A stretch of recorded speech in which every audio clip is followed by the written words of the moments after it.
The Dragon's Orphanage, Chapters 1 through 12.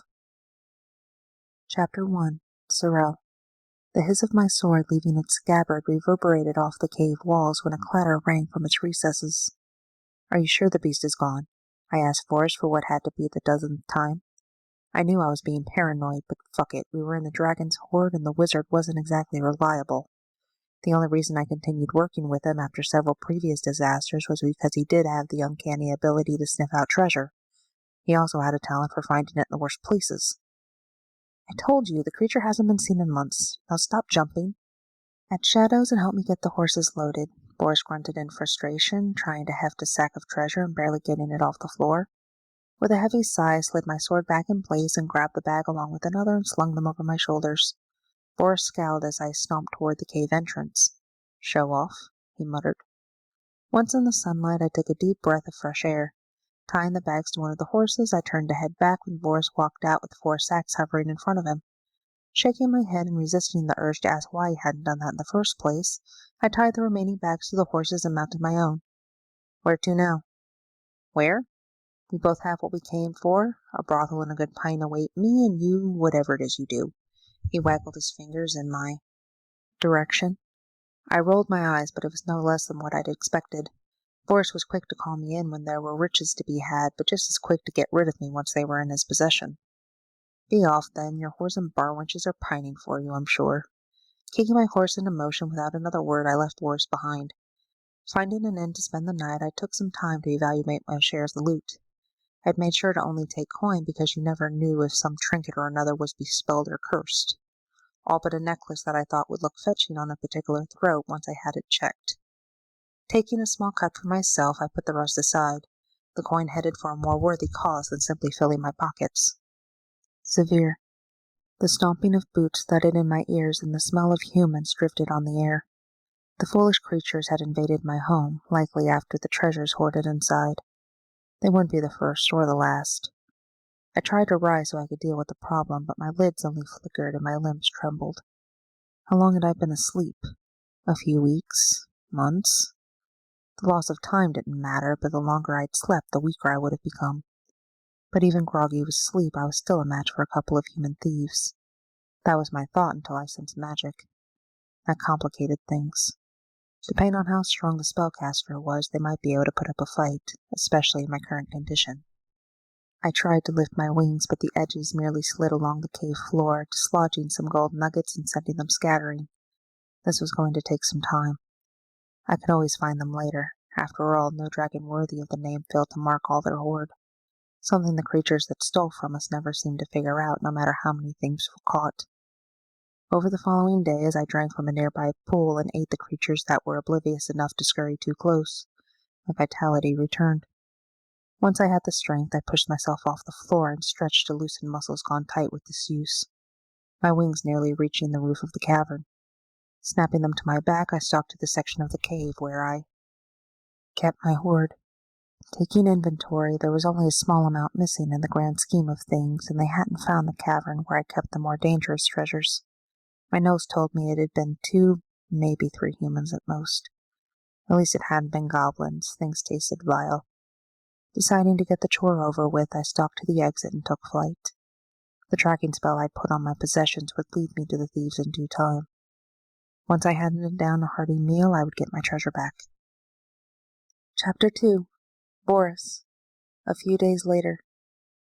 I was deep in my cups and women at my favorite brothel when a stranger walked through the door. Though he wore a simple tunic paired with leggings, the fine embroidery and massive amount of jewelry marked him as someone wealthy, maybe even nobility. He was attractive enough, I supposed, with his long gold hair, a smile that flashed white teeth, and tall stature. It was like introducing honey to flies as the unattached ladies of the house flocked to him, each one dying to service him for the night. But though he examined them closely, what they offered didn't seem to interest him. Was it lads he favored then? The small part of my brain that was still functional wondered. As I watched, the stranger bent close to one girl and whispered in her ear. Whatever he said made her giggle, and she pointed in my direction. That brought me to full attention. What could he possibly want with me? I tried to get myself in order as he approached, straightening my clothing and setting the girl serving me aside with a regretful smile and murmured promises for the future. Making myself look as relaxed as possible, I awaited the man's arrival. Stopping mere inches from the tips of my toes. "Your voice?" the man inquired, the question drawn out and bored. "I am." The drink made my speech slur. "Were you the one that raided a dragon's lair not long ago?" he asked, examining his nails as he did so. That caught my attention. I told no one where my recent riches had come from. "I've dealt with a few dragons in my time. Why?" "Because I want what's mine." The words barely registered before I found myself lifted in the air by my throat, and screams erupted as girls fled. The brothel bouncers tried to intervene, but an invisible shield held them back. "How much has gone into drink and females?" the man demanded, my face close enough that I could make out the pure gold of his eyes and teeth that were rows of fangs. "You're not even good for eating now." His lip curled in disgust. At the mention of being eaten, my drink-addled mind scrambled for a way to save itself. "I thought the horde abandoned. Had I known you lived, I certainly wouldn't have taken any. Please take what's left. Most of it's still safe in my room," I pleaded, no shame in doing what I had to do to stay alive. "Your room, the dragon drawled in a way that made me distinctly uncomfortable. "You," pointing at the girl that had failed to escape. "Show us the way." Nodding her head frantically, she nearly toppled to the floor when the shield disappeared from under her hands. "Follow us, and be prepared to face the consequences," he warned the bouncers whose hands had fisted or reached for a weapon, apparently deciding that whatever the man was, they weren't paid enough to deal with. The bouncers took several steps back and threw up their hands. Cowards! Carried through the brothel after the girl, I could barely breathe, let alone cast a spell to save myself, though that didn't keep my mind from racing as I tried to think of a way out of this. "Here," the girl stammered, opening the door to the room I'd rented for the night. "In," the dragon commanded, with a word and a jerk of his head. Close to tears and shaking with terror, the girl entered the room. He followed, holding me out in front of himself. Scrutinizing the room, the dragon's gaze landed on the 3 bags piled in the corner. "That's maybe half of what you took," he sneered, giving me a shake. I wanted to respond, but I lost the ability to speak. Thank the gods the dragon seemed to realize that. "Try casting and you'll learn just what a dragon is capable of before you die," he promised before throwing me on the bed. "My partner has the rest. This is all I have, I swear," I assured him, gesturing to the bags as I pushed the words through my abused throat. Tapping his fingertips against his chin. "Partner. Yes, there was another one." "Where is he?" "I don't know. We parted ways." An action I was starting to regret. Serel would have been useful about now. "Then what use are you?" "Why don't I snap your neck?" He moved toward the bed as if to do just that. "His name's Serel. He won't be hard to find." I scurried backward off the bed and landed on the floor. "You give up your partner that easily?" the dragon purred while stalking around the side of the bed, pinning me between the bed and the wall. "I'm more worried about myself at the moment. Serel could take care of himself." The dragon coughed, the sound filling the room before suddenly cutting off. "At least you're honest. Tell me, what would you do to save yourself?" The dragon crouched down, bringing himself eye level with me. "Right now, anything." "Anything? Like what? Amuse me." "You want to be amused? All right, then. Avarte," I shouted, teleporting away in a puff of smoke. I had to find Serel and rectify this. "Zyvir." I waved away the smoke from the wizard's spell. I'd been careless. Oh well. I had some of my treasure back, and the rest wouldn't be hard to find. Rising, my eyes fell on the girl huddled in the corner of the room, her body trembling. Striding over to her, I crouched down, though I still towered over her. "Girl." When my words had no effect, I placed my finger under her chin and forced her to look up. "How much did he give you?" The stench of fear was an assault on my senses as she wordlessly reached behind herself and pulled a pitiful number of coins from the pouch. At her waist. Uttering a few words, the coins glowed for a moment as I removed the tracking spell. "They're just ordinary coins now." Rising to my feet, I went over to the bags and grabbed a few more. Repeating the spell, I returned to her and placed them in her hand. "For the trouble." She looked at me wide-eyed, holding them in her open palms as if she expected me to take them back. Taking her hands, I closed them around the coins. Then I grabbed the bags and headed for the door. No one tried to stop me as I left. Chapter 3. Zyvir. Once I had delivered the bags to my cave, I turned my attention to finding the second thief. The tracking spell a beacon as I flew over the landscape. I would find this Serel and pick my teeth with his bones. He wouldn't escape like his compatriot. I was guided to a cluster of cottages neatly tucked away not far from a country road. It didn't look like somewhere a man would go to rest his feet and indulge his baser nature. The sounds of small humans screaming, squealing, and singing reached my ears. Was this a thief's family? His thievery would cost him dearly if so. With a roar I dived, the wind from my wings raising a cloud of dust when I landed. My flame heated the air, though I aimed high so the cottages wouldn't catch. Children throughout the settlement ran to the nearest shelter, their shrill voices screaming in terror. Dogs, cats, chickens, and goats added to the chaos. Ignoring them all as best I could, I sniffed for a familiar scent. The thief had been here, though it was some time ago. Amongst the chaos, a woman emerged. "My lord, why so angry? How can we serve you?" she shouted in Draconian. Cutting off my flame, I lowered my head. The woman didn't flinch, though I could snap her up with a single bite. Sniffing deeply, she didn't smell of the thief, so not the thief's woman. But around her neck hung a piece of my missing treasure, an emerald necklace that matched her dress and the color of her eyes. It had never looked lovelier. "What is this place?" I asked her gruffly. "We have no name.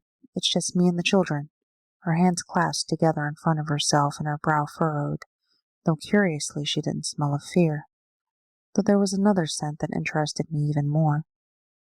Panning the area, over a dozen children stared at me with wide eyes, but no adults save for the woman in front of me. "I'm in search of a thief. This place has his scent. Did he take shelter here?" What I would do if the answer was yes, I hadn't yet decided. "A man came, yes. He stayed for a night and left the next morning." "We know of no crimes he may have committed," the woman answered. That didn't explain why the tracking spell led me here. If all he left was the necklace, it should have taken me to him first. "Did he leave anything behind?"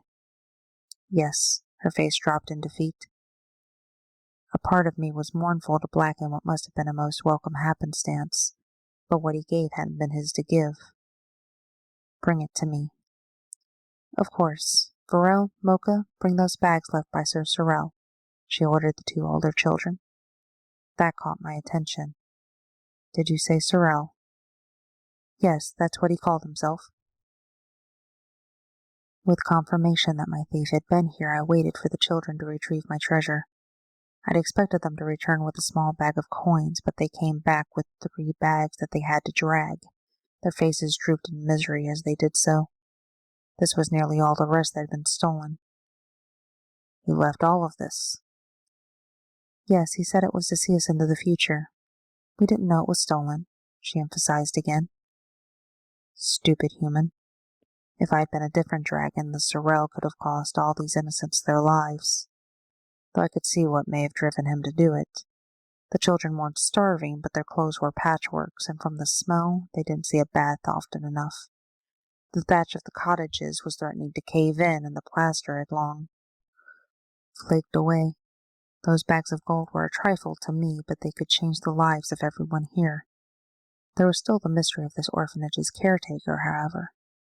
Examining the woman with ever-increasing curiosity, I asked, "How does one that speaks the dragon tongue come to be the steward of such a place?" "That is a long story," she hedged, reluctance in every syllable, which only made me more curious.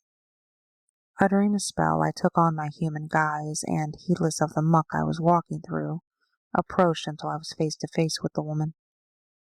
"I asked you a question," I told her sharply, leaving no room for her to mistake it for a request. "What was one of my people doing here, even if she was only a half-breed?" Swallowing hard enough I could see her throat contract with it, she blurted, "Would my lord care to join us for a meal?" My lips quirked at her cleverness. By the rules of hospitality, I would be barred from harming any of my host's household as long as I was a guest. I would be delighted, and I would make sure she understood just how pleased I was, depending on the level of hospitality she provided. This way, she gave me a curtsy that told me more about her than she probably realized, before heading for the largest cottage, shouting orders for water and food to be brought as she went. The sway of her hair as I followed offered me a teasing sight of scales on her neck the same green as her emerald eyes. The communal cottage was as unimpressive as the rest of the hamlet. Serving as meeting area and dining hall, the seats were made of logs, and the tables made of stick frames with pieces of linen or leather stretched over them. "Take a seat, my lord." My host gestured to what seemed to serve as the head table. Making myself as comfortable as I could in such conditions, I waited. One child brought a pitcher of water and a plate of bread and cheese to the table, her eyes fixed on me the entire time. Giving her a smile that sent her scurrying, I shifted my attention to the woman before me. "Do I need to ask again?" "No, my lord." She poured us both a glass from the pitcher, making sure to keep the table between us. "Though I admit I'm not sure where to begin." "The beginning is usually the place to start." "Yes, but the beginning of what?" I wasn't sure if she was serious or trying to be cagey. "How about beginning by explaining how a dragonborn finds herself charged with the care of so many children, none her own, in the middle of nowhere? And who that dragonborn may be? That she hadn't yet told me her name wasn't necessarily an ill omen. Fae were protective when it came to such things, for our names could give those who knew how to use them power over us." A small jerk was the only reaction to my observation before she gathered herself. "I'm called Tassari. If my blood is what caught your attention, I'm afraid you'll be disappointed, as it's not worthy of consideration. As for the children, it started when a full boy tried to pick my pocket." Though the words were scolding, her indulgent smile belied them. "After that, he was mine. Then another practically collapsed at my feet. Before I knew it, a decade had passed, and I had over a dozen under my wings. The world will never be short of abandoned waifs, it seems, and I don't have the heart to turn them away." "See, that wasn't so hard, nor that long a story." I would let what she hadn't said pass for now, and the part about her blood was close to a lie. She knew too much and smelled too powerful to be some bloodlines lost yet. If she was more than 2 generations removed from her original progenitor, I would give her half my hoard. "Now, about Serel. How do you know him?" The question was of vital importance, though I couldn't have articulated why. "I don't, not really. He came through a few weeks ago. He was kind, but once he left, I never expected to see him again. Then he came back a few days ago with those bags." I watched as she bit her lip. I knew it was too good to be true. It was ridiculous not to check it for an enchantment. She looked at me from the corner of her eye. "What will you do?" Leaning forward, I ran my finger along the necklace that graced her neck. "Quite the gift from someone you barely know." Looking up through my lashes, I watched her face pale. Stepping back from me, she hastily removed the piece of jewelry and held it out to me. Gracious enough to ease her fear, I rose from my seat and stepped around the table. Taking the necklace from her, I wrapped my arms around her head as I put it back. "It looks better on you than it ever did in my hoard." Her mouth gapped as I stepped back and took a drink. "He still has some of my hoard. I'll hunt him down, eventually. But before that—" Heading for the door, I heard her scurrying to catch up with me. "My lord?" Waving my hands in the air, gold sparks flew from my fingertips and flowed over the buildings as I cast a restoration spell. The children looked on in wonder, joy, and fear, depending on their nature. Tassari watched wearily. My voice filled the air as I cast a spell that was more song than incantation. The thatching popped back into place. Plaster appeared where it was missing. The ground around the cottages was now hardened clay, and even the animals were being pushed into enclosures that were in the process of repairing themselves. The place was no grander, but at least it wasn't about to fall apart. Lowering my hands, I continued. "And for the rest." I uttered another spell that caused the bags of gold to glow as I removed the tracking spell. It's yours. My lord? She placed a trembling hand on her chest. We have nothing to match such a gift, and the debt— Normally she would be right. Gifts were a serious thing and usually required equal exchange. But she hadn't taken something into account. No fae would leave a place that houses so many children in such a state. And though impressive to you, this was but a trifling bit of magic to me, as is the amount of gold I'm leaving behind. Now, I'll take some time to rest before continuing my hunt for the thief. Who are you? Her wonder overrode her good manners, but I would forgive her. Zyvir of House Galkabrock. The look on her face had me belly laughing throughout the transformation to my true form. Once in my real skin, I curled around the orphanage, nearly wrapping around it twice before settling down. I wasn't quite done with the mysterious Tassari, so there would be no slipping away while I slept. Chapter 4. Serel. I was minding my own business in a local tavern when Voris appeared in a puff of smoke, sending everyone within a 10-foot radius into a fit of coughing. What do you think you're doing, you daft wizard? Is that how you thank an old friend? This is the 5th tavern I've been to looking for you. Was starting to worry you'd become dragon fodder. At the mention of a dragon, most of the patrons who looked as though they were about to throttle the oblivious wizard scrambled for the exits. And why would I be dragon fodder? I demanded, a dangerous note in my voice that even Voris caught. Well, he began, backing up several steps as he spoke.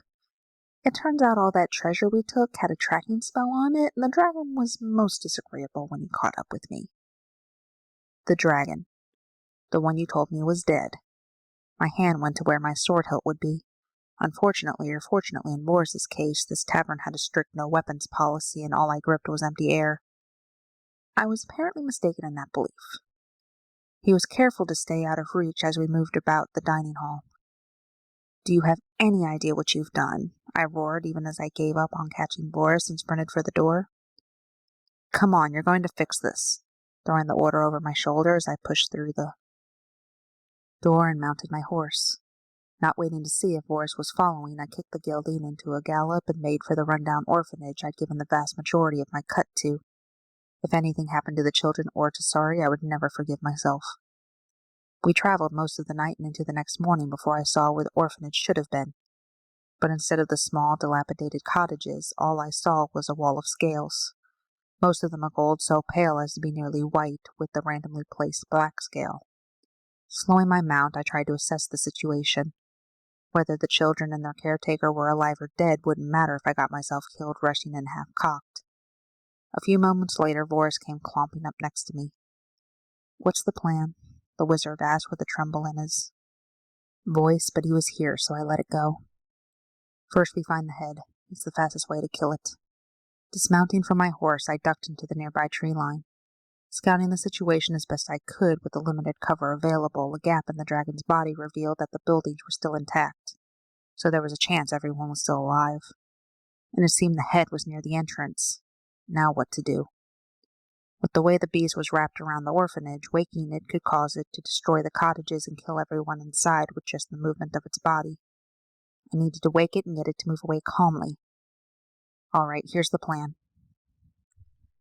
Zyvir. The smell of wood smoke woke me. At first I was ready to brush it off as someone cooking and go back to sleep, but it was too strong for that. Forcing myself to wake, I lifted my head to see a blaze glowing in the tree line.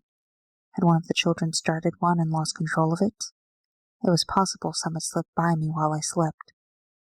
It wasn't near the cottages, but I supposed I should do something about it before it grew and spread. Muttering a spell, I sent a stream of water at the blaze, but it didn't go out. Interesting, and not suspicious at all. Uncurling myself from around the orphanage, I slowly approached the fire, purposely making myself a wide-open target. Upon closer inspection, the fire was definitely magical in origin. I uttered another spell and the blaze shrank and died. Then the ambush finally happened. Took them long enough. The arrow that would have gouged out my eye disintegrated in a spurt of flame, and the javelin aiming to skewer my neck snapped between my jaws. A knight in full armor atop his horse followed, brandishing a spear. At least he wasn't a screamer. Nothing more annoying than a knight charging while screeching like a banshee. Gripping the spear in my jaws, I got a whiff of the knight. Ah, my thief had come to me. How convenient. Ripping the spear from his hands, I was aiming to make the knight my next target when a net of pure magic materialized around my jaws, costing me the seconds I needed to dispel it. That was enough time for the knight to abandon his horse and dive underneath me. A less experienced dragon would have dropped and crushed him, but without knowing where the knight's sword was pointed, that was unwise. So instead I snapped my wings and did a vertical lift-off, eliminating the chance for the knight to gut me, which left him on the ground, uselessly shaking his fist at me. Laughing, I positioned myself to land when another net wrapped around my body. This one pinched my wings, and I crashed before I could get rid of it. But another net followed, then another and another, until I was wrapped in a cocoon of magic. That was when the wizard finally stepped out of the woods, streams of blue flowing from his fingers and sweat pouring down his face. "Finish it quickly, Serel. I can't hold him long," he panted. Without a word, the knight gripped his sword and strode forward to strike. But I still had my tail to defend myself, and a swipe sent the knight flying. Cursing, the wizard broke his casting and began to conjure another enchantment. I recognized it and doubled my efforts to get loose from the magical bindings that held me, but it wouldn't be fast enough. "Stop!" Tassari, sporting a pair of emerald green wings, landed between me and the wizard, but the wizard didn't heed and released his spell. Snarling, I whipped my tail in front of her, taking the hit. At first I thought it failed, but then my entire body erupted in flames. At least that's what it felt like. A rare feeling for a dragon. "No!" I could barely hear Tassari scream before I became blind and deaf to all but pain. Voris. Watching my spell work, I felt a swelling of pride. That was until the woman with wings ran at me and nearly throttled me with my own robes. "Stop this! Stop the spell!" she practically screamed in my face. "What are you talking about, woman?" I rebuked, removing her hands, though it took more effort than I would have cared to admit. "You have to stop. If you don't, you'll regret it when he dispels it himself." She was calmer now, though still making no sense as far as I was concerned. A beast overcome my magic? Absurd. "My lady," I began, using the term loosely, "it won't get the chance. Once my companion, here he comes now, ends this, the beast will trouble no one ever again. Not to mention the small fortune we would make from his corpse." "What? No!" she shouted, jumping between Serel and the dragon. "I won't let you, Serel. You'll not harm him while I live." Green magic coated her hands. The woman's determination brought a stunned Serel to a halt. "Tassari, are you bewitched? We came to save you." I rolled my eyes, as if a bewitched person would answer truthfully that they were bewitched. "We weren't in need of saving, no thanks to you. It was bad enough you stole from him, then brought it here. I'll not let you kill a dragon noble on my lands. Have your wizard remove whatever spell he placed on him and be gone. If you get far enough away, maybe he won't bother." "Chasing after you." Her words struck both of us speechless. A dragon noble? What was she talking about? "Noble?" Serel glanced at her wings. "You're one of them." "What I am doesn't matter. What matters is your wizard removing the spell." I was tired of her calling me that, as if I were Serel's pet. I was Voris, wizard of the 8th Order, advisor to kings. "Remove the spell, Voris," Serel ordered. "What? But just because she said so?" I sputtered. "Yes. I should have known better than to go along with one of your schemes." Serel ran his thumb along the edge of his sword too meaningfully for my comfort. "But, well, fine then. But our lives will be on your head," I groused before casting the counterspell. "Serel." I looked on as Tassari stood vigil over the dragon, her hands clasped together in front of herself. Her wings were gone, the tears in her dress the only proof that they'd been there. Some of the children had tried to join her, but she'd sent them back, something about the dragon not being likely to wake in a good mood. Like that was really the only concern. But then she was one of them, so perhaps she didn't have anything to fear. I brought the gold to her, thinking it would put me in her good graces. that every coin she spent would remind her of me, as would the necklace she still wore, and when I returned she would be ready to fall into my arms. That plan had crumbled to ash at my feet. Not only was she inexplicably kin to the creatures I hunted, but her response to my involvement in this debacle was near complete indifference. But maybe there was still hope? Approaching her cautiously, I queried, "Are you sure about this? I would end it quickly. There would be no pain." "Really, Serel, I didn't take you for a common thief. And then to act like the one you stole from is wrong for seeking recompense? What kind of knight are you?" Her sharp words found their mark. "But it doesn't matter now. I would make way. He's unlikely to wake feeling forgiving." Her dismissal surprised me and her disdain shamed me. "I'd not leave you to face him alone." "I'm not the one in danger. He was unexpectedly gracious when he tracked his stolen property to our door. Really, what were you thinking?" I wasn't used to being scolded like a foolish lad. My fisted hand settled on my hips as I addressed her accusations. "I was thinking you needed the help. I had no reason to believe that he would come looking for it." I quickly amended my words at the warning look in her eye. Dragons are extremely territorial about their possessions. It's fortunate that he was reasonable about the whole thing. But I don't know how reasonable he'll be when he wakes. You really should be long gone from here before that happens." A smidgen of concern made its way into her voice. Maybe there was still hope. "No, we caused this, so we'll try to make it right." I reached over to grab Boris's shoulder as the wizard tried to sneak away for the fourth time. "Like hell I will. I'm too important to die appeasing some giant lizard. If you want to stay here and take your chances, Serel, that's your choice."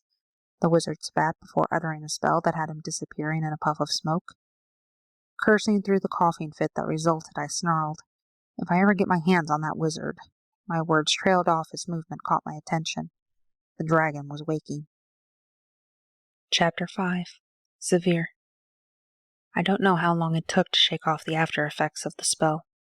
Was I in danger? Was Tassari?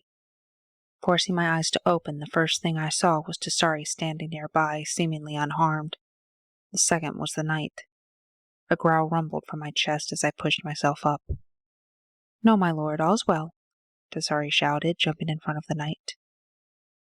That was enough to give me pause and take a moment to further assess the situation rather than attack outright.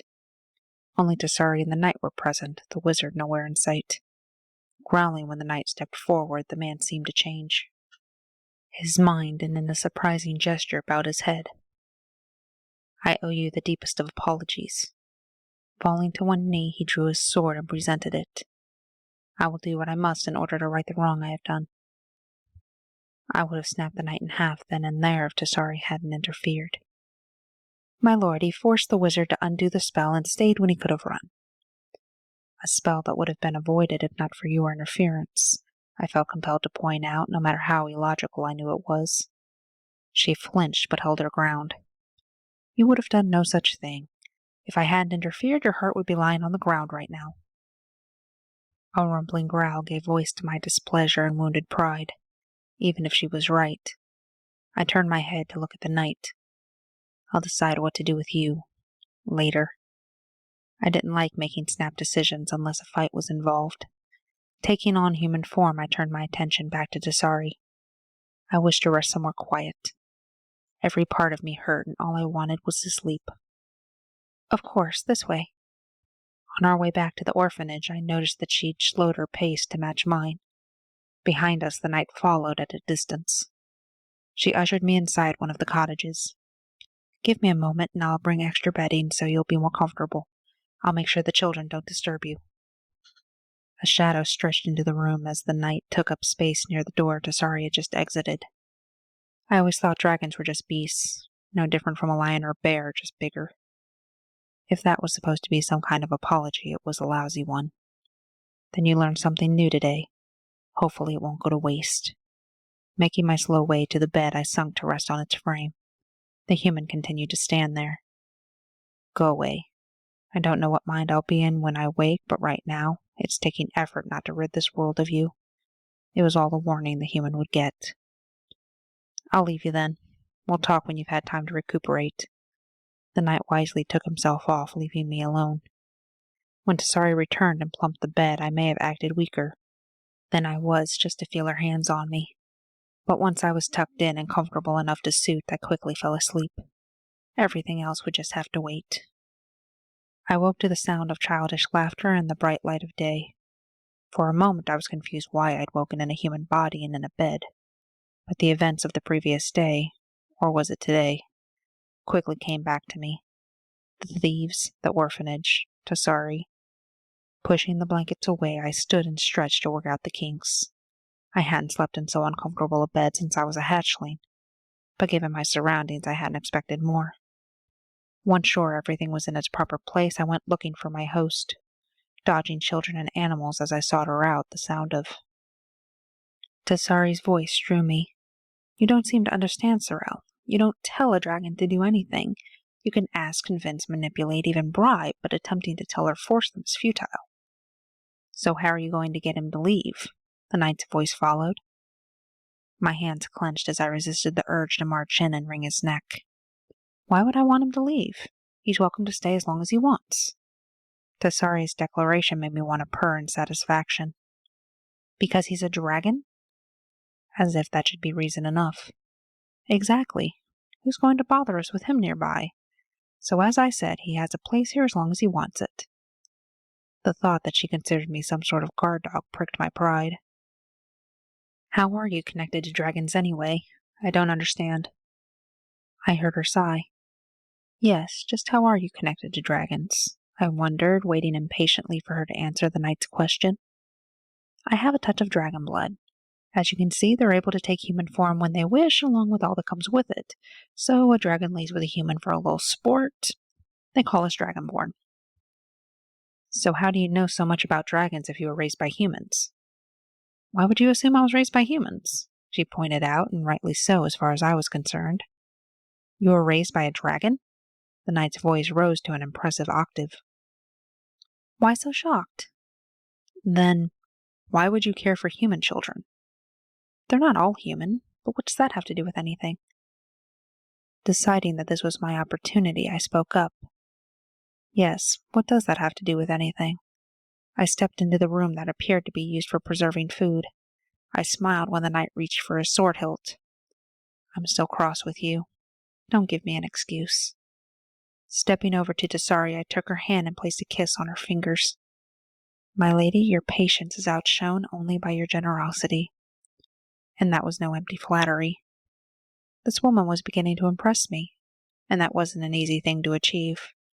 To be raised among dragons, even low-born ones, and retain such a generosity of spirit would have taken a spine of the hardest steel ever forged. To keep such a spirit from being taken advantage of would be no simple feat.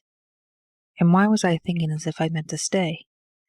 I'd found my gold, my business here was done. Wasn't it? You're too kind, she demurred, taking her hand back. Brushing that off, I turned my attention to the knight. Were you going to answer the question? If it was possible, I was sure steam would have been coming out of his ears, which only confirmed my other suspicion. Given that dragons tend to treat humans like walking meals, I think my confusion is reasonable, he countered defensively. Only the hatchlings. Mostly.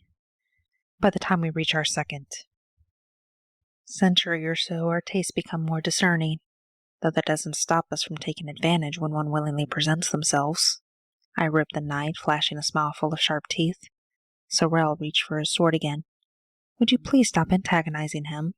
Tassari interrupted. He's not wrong and you know it. Tassari shifted her attention to Serel.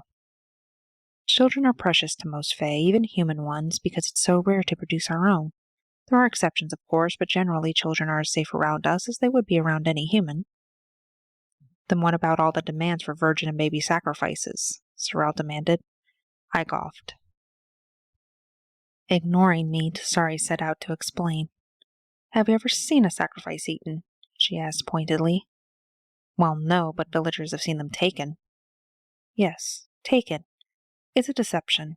Demand a maiden or baby as a sacrifice, and a village is most likely to use the opportunity to get rid of a problem, especially if the Fae scouts the village ahead of time.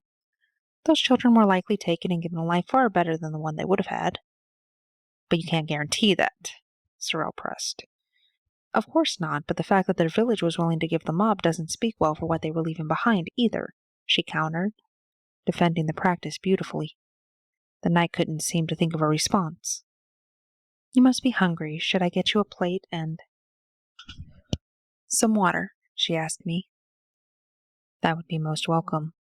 I stopped the knight from following as she left the room by gripping his arm, and brought my voice low so there was no chance she would overhear. I'll leave when I'm good and ready. Not before. Don't press her about it again. She couldn't make me leave even if she wanted to, I informed the very misguided human. The knight scowled. What further interest could you possibly have here? I can't believe it's just because you've taken a shine to the place. His eyes flicked in the direction Tassari had gone. Given that I had no idea myself why I wanted to stay, I naturally diverted the question. More than you did, apparently. Certainly not enough to offer the strength of your back along with those bags of gold. And I don't suppose it occurred to you that when she started spending it that someone might get curious about where she got it, like a constable, or another thief? The knight looked away, his expression making it clear he hadn't thought of that. I thought not. I was planning on coming back, and if the gold is so bad, then what good does it do that you let her keep it? The knight countered petulantly. It'll do her good because I'll be here to deal with anyone who thinks to ask that question. I resisted the urge to reach across the table and strike him. I didn't think Tassari would be impressed to return, only to find us engaged in a brawl. And why is that, I wonder? The knight glared suspiciously as he planted his hands on the table. I chuckled. Don't try to act the gallant knight now. Tell me, what exactly were you doing when you found out I was here? Dipping your wick into another pool, much like your friend the wizard? Paid for with looted coin, no less. You're hardly a shining example of virtue. Not that I particularly cared, but something told me he would. Serel blushed. I thought I was taking from a dead beast, and what a man does with his coin as long as it's honest is no concern of anyone's. In other words, yes. And you have the gall to worry now that you think another man might be sniffing around Tassari's skirts. How chivalrous of you. Did this fool of a mortal truly think he was worthy of Tassari? Even as a half-breed, she was still so far out of his reach as to be laughable. Except you're not a man, you're not even human. Had he forgotten? And neither is Tassari. My lips shifted into a cruel smirk, ready to trade barbs with this pathetic excuse for a male until... How nice it is to hear you both so concerned with my welfare. Tassari's interruption had both of us cringing. Eat, my lord, I wouldn't want you famished, she bit out, dropping the plate in front of me. Her ensuing silence was more cutting than anything she could have added. Allowing the awkward silence to stretch for a moment, she turned on her heel and left us standing there without a word. Smashing his fist on the table, Serel followed her. Tassari? Shaking my head at the foolish human, I allowed myself a moment of shame before shrugging it off. Grabbing the plate, I followed them, looking forward to watching the human stumble into even more of a hole than he was already in if I read the situation right. Catching up, I heard the knight before I saw them. I'm just trying to figure out why he's here. Who knows what he's really after? I wouldn't want to see any harm come to you or the children. That's very gallant of you, Serel. However, I would appreciate my skirts being kept out of the discussion. Tassari's gaze flickered to me before she addressed us both. I'm a lone woman out here with many mouths to feed. I have no delusions of what that looks like to certain individuals, but we are not territory to be marked like a dog with a bone. The issue that brought you both here has been settled, so unless either of you plan to actually be of use, you're both free to leave. Having said her piece, she left us standing in the middle of the hamlet. She certainly put us in our place. Serel rubbed the back of his neck, having enough humility to accept the tongue-lashing. I had no such humility, but I was smart enough to know that trying to talk to a riled female was abject stupidity. The sun was bright and the day was warm, so I went to sunbathe instead. I would talk to her after she'd had some time to calm down.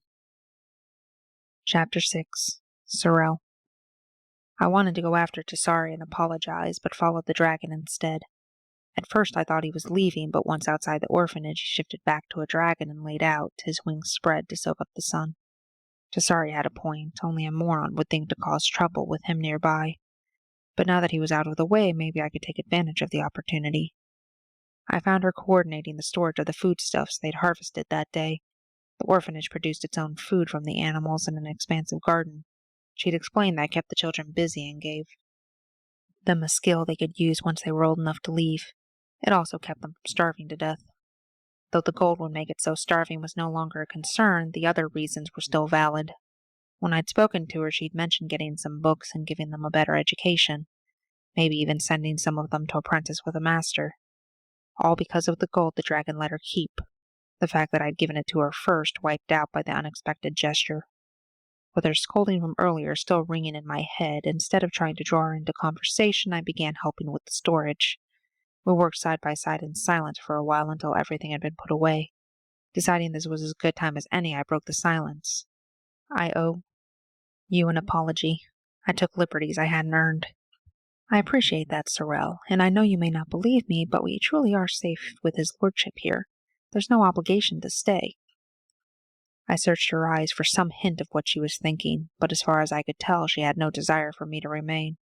Not the way I'd been hoping. My plans weren't just ashes, they were ashes blown away by a strong breeze. I'll stay the night and move on in the morning, I think. Though I wanted to see some sign of disappointment, she just nodded her acceptance of my decision. I suppose that was the end then. The rejection stung, but I wasn't a man who stepped where he wasn't wanted. I'll have a bed made for you later. It'll be time for dinner soon, if you'll excuse me. Huffing a disappointed sigh, I looked around the room before following her out. I would see to my horse and make ready to leave at daybreak. Maybe if I came back in a few months, the dragon would be gone. Boris. Teleporting outside the fourth tavern in my search for Senric, I pushed my way into the crowded room. Squeezing between sweaty bodies, I made it to the bar and flagged down the keeper. Has Senric been here? I had to shout to be heard over the ruckus. The keeper pointed to a back corner of the tavern. Breathing a sigh of relief, I headed in that direction. Sitting at a table with a tankard in front of him, a burly man with the countenance of a bear looked like he was asleep, his head on the table. Slapping the wood, I bellowed, "Senric, my friend." The man's head popped up, and he seemed to be reaching for a weapon, even though he was still half asleep. It's me, Voris!" I shouted to get his attention before I ended up with a fist to the face. Blinking his eyes, Senric smiled in the way of someone 3 sheets to the wind. "Boris, my friend, join me for a drink," he cried jovially, gripping his tankard. Putting my hand over it, I regretfully declined. "I think you've had enough, my friend. I need you sober if we're going to talk business." "What business?" "The fortune-making kind. A dragon's hoard large enough to fill this room.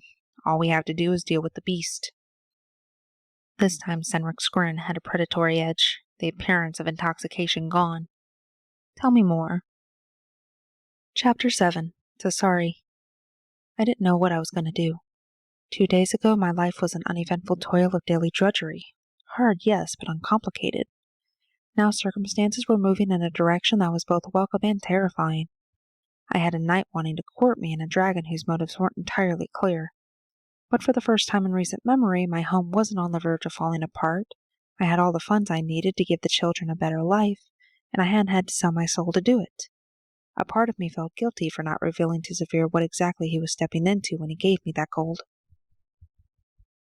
I thought I'd taken care of one of those problems with my display of disinterest in Serel's advances, but as for Zyvir, I had no idea how to handle him. As I'd said to Serel, telling him to leave would be useless. Like a cat, he would do what he wanted when he wanted, and I had no power to force him to do otherwise unless I was willing to put myself in the debt of someone even worse. But for now I had mouths to feed, so I stuck a few loaves of bread in the oven to bake.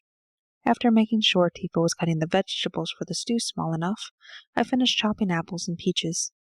Any that didn't get eaten tonight would be made into pastries for the morning. Once everything was ready, Tifa, Mocha, and Varel helped me carry everything to the dining hall. As the bell rung calling everyone to the meal, Serel came wandering in, but Zyvir was noticeably absent. I began to be concerned that I'd offended him. Dragons could be touchy when it came to decorum, and I'd been rather forceful in my criticism earlier. However deserving that scolding may have been, having an insulted dragon on one's doorstep was never a good circumstance. Serel sat next to me, though he kept a polite distance and didn't seem interested in conversation. I took that as a sign that he'd given up on his idea of courtship. It was a bit of a shame, really. Serel didn't seem like a bad sort. But I had so much on my plate, and the idea of taking on any kind of relationship made me break out in hives. especially with a human who wouldn't understand me. Dragons may be insufferable by and large, but at least I didn't have to explain anything to them. Speaking of which, Zyvir chose that moment to come strolling through the door, the spot of blood on the corner of his lip making me worry for my livestock. Taking the seat on my other side, he helped himself to a glass of water. "Hungry, my lord?" "I'm fine for now," he assured me, swiping the bit of blood with his thumb and sucking it off. Do I have to worry about replacing anything? I didn't care so much if he had indulged, but it would give me an idea of his mood. Now that would be rude. "No, I went hunting," he explained, licking his lips. "I hope it was enjoyable for you." I was relieved by his blasé presentation. I didn't think he would be so nonchalant if he felt slighted. Of course, it could be a misdirect. Dragon nobles could be nothing if not sly when seeking recompense to a perceived slight, and Zyvir had been born to the highest echelons of dragon society. "Oh yes, I should be satisfied for a while." He took a drink, then continued. "I'm curious. Now that you're a woman of means, what will you do with it?" "Want to be sure your gold is well spent? I saw this for the test it was." "Just curious." Those gold eyes slid over me. I was willing to play along. "I was thinking of getting more livestock, expand the garden, maybe take on an extra hand to help with some of the heavier work. Even with the repairs you did, some of the buildings will need new thatching soon. Maybe get some real tables and chairs," I added, gesturing to the legs we were sitting on and the linen we were eating off of. "Books and lessons for the children. All slowly, of course. Too much too fast would draw attention." Zyvir nodded in what I assumed was approval. "All wise measures." He looked past me. "And what of you, knight? What glorious plans have you for the future?" I wanted to narrow my eyes at him. For all he was hundreds of years old, you would think Zyvir was one of my boys the way he seemed to enjoy causing trouble. "I'll be leaving in the morning. I was heading for Asbazi when Voris found me and told me about the tracking spell on the gold. There's a rumor they're having a problem with centaurs," he informed us matter-of-factly. "Ah yes, have to go after the monsters. Need to make sure all the humans are safe." I wanted to groan. Why was Zyvir being so antagonistic? And over centaurs, of all things? The only species dragons despised more were elves. Serel barely restrained himself from pounding the table. "Yes, someone does. People who are helpless should have someone they can turn to when they're faced with danger." "Yes, all people should. But humans only seem to care about themselves." "Gentlemen!" I shouted, looking to head this off before it escalated too far and possibly disturbed the children, some of whom weren't human. I could only hope they hadn't realized the full implications of the conversation so far. This is hardly polite dinner conversation. "You're right. My apologies." Zyvir agreed far too quickly for me to trust it. "I think I'll head to bed. I want to be off early," Serel stated, getting to his feet. "I prepared a bed for you if you'll come with me." I rose to escort him. Following me, he didn't speak until we were outside. "Are all dragons so arrogant?" "He's fairly mild, actually. Most are worse. It seems to happen when powerful creatures live far longer than any mortal being would consider reasonable," I chuckled. "And you grew up around that?" Serel cringed. "They're not so bad once you figure out how they work." We stopped at a doorway. "Good night, Serel. And if I don't see you in the morning, safe travels." I was turning to go when he took hold of my hand. "I am sorry I brought trouble to your door. I was only trying to help." Giving him the smile I often used to calm the children when they thought they'd done something wrong, I attempted to assuage his guilt. Intentions can be the best of things and the worst of things. What's important is that we try to make it right when things go astray. "Good night." I slipped my hand out of his and walked away. Returning to the dining hall, I found a most unexpected sight. Zyvir of the House Galkabrock playing hacky-sack with the children. And rather well at that. I noticed other toys scattered about as well that I knew hadn't been here before. Some children were playing a game of hoops, and two of the boys sparred with wooden swords. Crossing my arms over my chest, I asked sternly, though trying not to sound scolding, "What is this?" "Ah, Tassari, you're back." Little Becca here complained she was bored. He ran his finger under the girl's chin, whose eyes seemed glued to him in adoration. When I asked where their playthings were, they told me they didn't have any. "So you thought it would be a good idea to just conjure some?" My gut clenched. Did he think I was so weak that I couldn't have done that myself if I were so inclined? Except I couldn't. The green flame of jealousy tried to rise, but I squashed it. It seemed the proper solution at the time. His brow rose in question. Oh, he knew exactly what he was doing. If I reprimanded him, I'd be the villain, but this set a horrible precedent for the children. Magic could be a wonderful thing, but there were just as many drawbacks, and I had deprived myself and them countless times so they wouldn't come to see it as an easy solution to their problems. A pleasant surprise for them, I'm sure, but if they don't wish to lose their new gifts, I would suggest they make sure to take care of them. After all, you won't always be here to give them new ones. My meaning was clear. Don't make them promises he wasn't ready to honor. But he just smiled. Yes, one mustn't learn to rely on magic to make all the world's ills right. With those words, some of the children held their new treasures that much tighter, and it felt like I'd been kicked in the gut. All right, let's clean this up and get to bed, I announced, clapping my hands together to get them moving. There was a whirlwind of activity as they gathered toys and plates. Their only job was to get everything to the kitchen. I usually dealt with the cleanup as they got ready for bed. Giving Zyvir a warning glance, I followed them, and in turn he followed me. Shooing the children off once everything was where it was supposed to be, I got to work cleaning and storing anything left over. Not that there was usually much of that, courtesy of the bottomless pit that came standard on every child. He's infatuated, you know. The human. It's why I gave you the gold along with that necklace. Men don't do such things without certain expectations. Zyvir's suggestive insinuation had me spinning on my heel. I'm very familiar with male expectations. I huffed, making sure that he understood that he was included in that assessment. As long as you understand. Which I hope means you'll be sending him away, permanently, before his infatuation turns to bitterness and ruins you both. He'll never be able to give you what you need. And you can. His arrogance spiked my annoyance. If I had such an inclination. For now I'm content with our current dynamic. I can't say the same for him. It stung to know that he didn't find me desirable. I may be dragonborn, but I still had some pride. I've already taken care of it, but even if I hadn't, any affair I chose to have with him wouldn't be your concern. Turning my back, I set to cleaning the dishes piled in the sink. Setting boundaries with dragons was important. If you didn't, they would walk all over you. That's where you're wrong. If you decided to take up with that human when he inevitably broke your heart, I would have to kill him, even if it made you furious at me. It didn't sound as if the prospect was that unwelcome. That wasn't a response I was prepared for. What concern would him breaking my heart be to you? I decided on a direct approach. Zyvir was too wily for anything else. Because I find it to be a lovely thing that deserves all the protection and devotion one can bestow. And any male that doesn't meet that obligation isn't worthy of breathing, he offered, buffing his nails against his tunic. This was starting to sound ridiculous. I couldn't figure out if Zyvir was trying to manipulate me, mock me, or both. What do you want, Zyvir? What makes you think I want anything? His head tilted inquisitively. Now he was calling me a fool to my face. Because those of noble blood always want something, whether it's influence, wealth, or rank. One side of his lips curled up in an arrogant smirk. I can get all those things on my own if I want them. No, what I seek is something very different.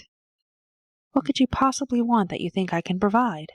I'm not exactly someone of means. I waved my hand to encompass everything around us, drops of water sprinkling the floor. Peace. As strange as it may seem, I find this place soothing. I left court over a year ago because I'd grown tired of its constant intrigue.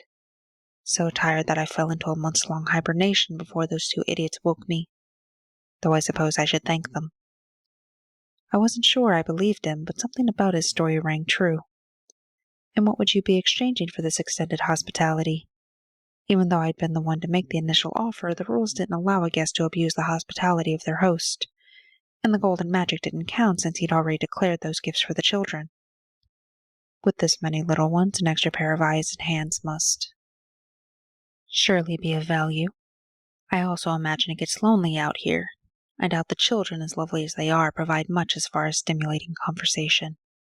And unless you're doing something I would kill you for, they can't warm your bed at night. He gave me a suggestive leer that did certain things to my body before I shut it down, or at least tried to. And you would lower yourself to being with a dragonborn? I mocked him openly. Did he think me naive? No noble would risk their reputation or bloodline in such a way. I was a very rare exception to what was generally a hard and fast rule, at least when it came to the highborn. There's nothing lowly about you. But I'm not proposing to mate, just to take enjoyment in each other's company until it runs its course. What methods we employ to facilitate that enjoyment is open to negotiation. I've dallied with non-dragons before, and there are plenty of ways to take pleasure in each other without the risk of unintended consequences. My heart dropped. I hadn't fooled myself into thinking he was offering anything more than a purely physical arrangement. However pretty his words, he was a noble, and I was me. But it still hurt having my inadequacies thrown in my face. I'll think about it. I do have others to consider, I thought to remind him. The children would be affected by this too, especially if he continued to do more acts of magic as he had this evening. Of course. He was almost too agreeable. It made me suspicious. His eyes shifted to the half-full sink. You could do all that with a few words and a wiggle of your fingers, Zyvir commented as he leaned against the counter. I could, but then what kind of example would that set? I countered, stacking the dishes beside the sink. You could always teach them. I laughed. Oh yes, just what I need. As if they don't cause enough trouble just being children. Besides, unless they're born with it, they would have to siphon magic from other sources, and I'll not be the one to teach them that. No, turning a bunch of children into wizards probably isn't the best idea, Zyvir agreed, thank the gods. But that's not why you're not using magic. You're afraid if you do, I'll be able to figure out who you are. You must think there's a chance I know your matriarch well enough to recognize that your aura resembles hers enough for the two of you to be related. He wasn't entirely wrong, but I so rarely used magic it was more habit than any calculated decision. Why do you assume my progenitor is female? I did my best to hide the hitch in my voice. I didn't, until now. You wouldn't have said anything if she wasn't, which narrows the possibilities even further. Come now, it can't be worth all this secrecy. It's not like producing Dragonborn is forbidden, Zyvir cajoled. And if I was your average Dragonborn, he would be right.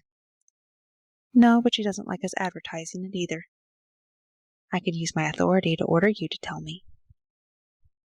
Technically, he was right. As a Dragonborn, I wasn't granted any of the protections of my purebred relatives. I should tell him just to serve him right, and a part of me was eager to shove it in his face. But I wasn't sure how he would react to the information. I wasn't exactly up to date on dragon politics. But if he continued to press, I would have few options, and if I was very lucky, it might send him running. If you swear you won't use the information to bring harm to me and mine through coercion, violence, or indirect effect. One had to be very careful how they worded these things. I swear I won't use the information of your bloodline to coerce, harm, or commit violence against you or others. Zyvir placed his palm flat over his heart.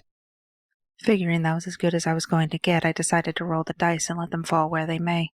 I wiggled my fingers, uttered a few words, and the dishes were cleaned and put away. Giving Zyvir a side-eyed glance, I waited for his reaction. Rendreth.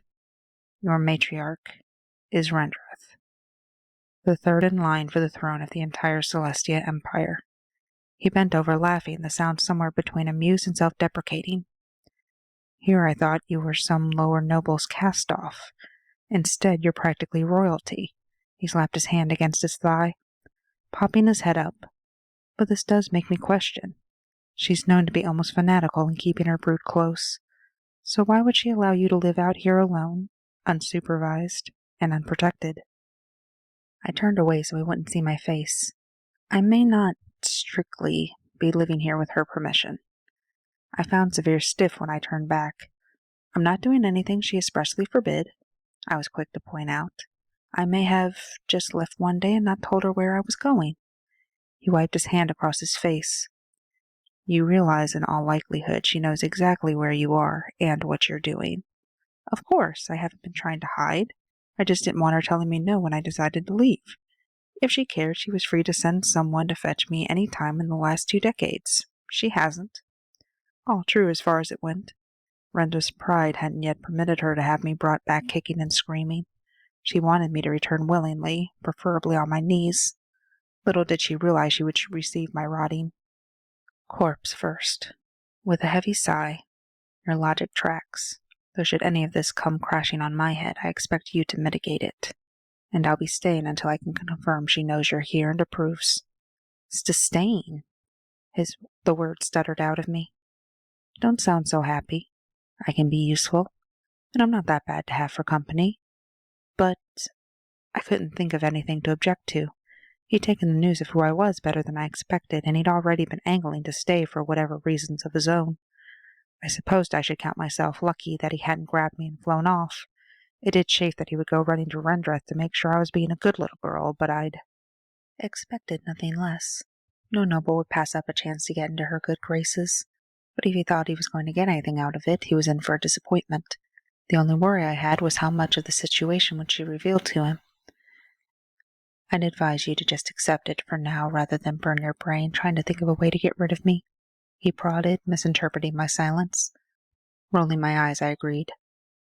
Very well, then. I wish you a good night, my lord. I bowed and turned to leave. Part of me expected him to stop me, but he didn't, and I was grateful for that. Chapter 8. Zyvir. Letting Tassari leave, I wanted to shake my head. One of Rendreth's brood? Not at all what I'd been expecting. But it did open certain possibilities. It wasn't every day I could collect a favor from the royal family, even if it was only an offshoot branch. I hadn't lied to Tassari when I said I was tired of the social climbing that went on at court, but only a fool would turn aside an opportunity when it fell into his lap. I also needed to know how dangerous any association with the kind-hearted and lovely half-breed would be to any future endeavors. Finding a water pail, I cast a spell I never thought I would have any use for. A face appeared in the water. A human. How does a human know this spell? Forgive my appearance, Your Highness. I'm a Zyvir of House Galkabrock. I have an inquiry of a rather personal nature, I explained, giving her fair warning in case she wasn't alone. An inquiry? The words came from a reptilian maw of such a deep green it was almost black. I should have realized the connection between her and Tassari sooner. What personal matter could we possibly have to discuss? I came across someone by chance, and her situation seemed unusual. A female named Tassari? I believe she's one of your get, is she not? If you've touched, Rendreth began to roar. Not at all, Your Highness. She's healthy and well, and I have every intention of keeping her that way. My inquiry is about her current status in your household. The situation she's currently in seems odd. She's not a cast-out, if that's what you're asking. Simply too headstrong to stay where she should or take help offered. I indulge her particularities. This does not diminish her value to me, nor is it a reflection of what I will do to anyone who harms her. The words were grumbled threat and warning all in one. Understood, Your Highness. And to one who sees to her continued welfare? The dragoness laughed. You think I can't see to my own. Even if she weren't capable of dealing with her own affairs, I wouldn't have some fledgling looking after her. Do what you will.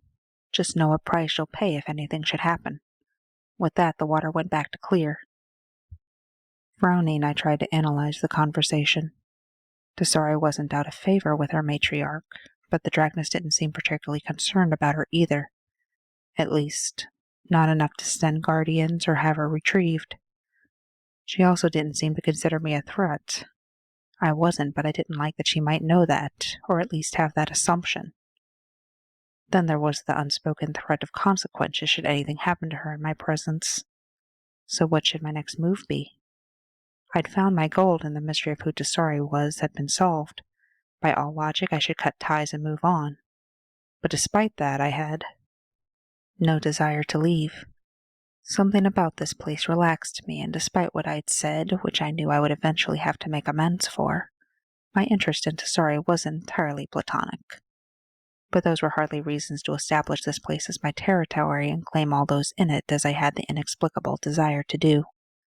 I couldn't even use the gold as an excuse, because no matter what I'd said to the knight, Tassari was more than a match for any bandit or thief that happened to take notice of her newly acquired fortune.